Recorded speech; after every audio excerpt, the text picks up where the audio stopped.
सृष्टि की अनंत धारा में जब भी अधर्म बढ़ता है तब विष्णु किसी न किसी रूप में अवतरित होते हैं। लेकिन यह कथा उनके ऐसे अवतार की है जिसके बारे में बहुत कम लोग जानते हैं। मौन अवतार। बहुत समय पहले आर्यावर्त में एक समृद्ध राज्य था, सत्यपुर। राजा धीरकेतु न्यायप्रिय था, परंतु धीरे धीरे उसके मन में अहंकार घर करने लगा। एक दिन महल में एक वृद्ध ऋषि आए। उन्होंने राजा से कहा, हे राजन, तुम्हारा राज्य बाहरी शत्रु से नहीं, तुम्हारे भीतर के अहंकार से नष्ट होगा। राजा हंस पड़ा। मेरे राज्य को कौन छू सकता है? मेरे पास अजेय सेना है।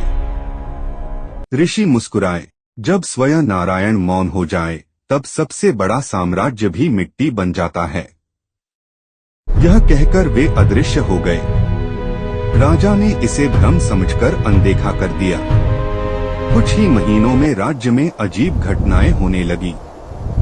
खेत सूखने लगे, पशु बीमार पड़ने लगे, सैनिकों के मन में विद्रोह उठने लगा। राजा ने यज्ञ कराए, दान दिए, परंतु स्थिति बिगड़ती ही गई। एक रात राजा को स्वप्न आया। वह देखता है कि क्षीर सागर में शेषनाग पर विराजमान विष्णु मौन बैठे हैं। उनके हाथ में सुदर्शन चक्र तो है, पर वह घूम नहीं रहा। राजा घबराकर बोला, प्रभु, मेरे राज्य की रक्षा क्यों नहीं कर रहे? लेकिन विष्णु मौन रहे। अगले दिन एक साधु नगर के द्वार पर आया। वह कुछ बोलता नहीं था, बस लोगों की आंखों में देखता और आगे बढ़ जाता। राजा ने उसे बुलाया। कौन हो तुम? क्यों मौन हो? साधु ने मिट्टी उठाई, उसे हाथ में मसल दिया। फिर राजा के सिंहासन की ओर इशारा किया। राजा समझ नहीं पाया। अचानक महल की दीवारों में दरारें पड़ने लगीं। आकाश में गर्जना हुई। साधु का रूप बदलने लगा। वह दिव्य प्रकाश से भर उठा। राजा कांप गया। सामने स्वयं विष्णु खड़े थे।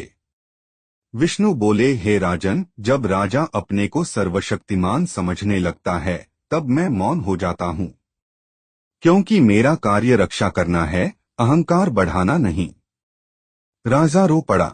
प्रभु, मुझसे भूल हो गई। विष्णु ने कहा, सुदर्शन चक्र तभी घूमता है जब शासक का मन विनम्र हो। यह कहकर उन्होंने अपना चक्र घुमाया। राज्य की सूखी धरती पर वर्षा होने लगी। दरारें भर गईं। लोगों के हृदय शांत हो गए। और फिर विष्णु पुनः साधु बनकर भीड़ में खो गए। कहते हैं, उस दिन के बाद राजा धीरकेतु ने कभी स्वयं को सर्वशक्तिमान नहीं कहा।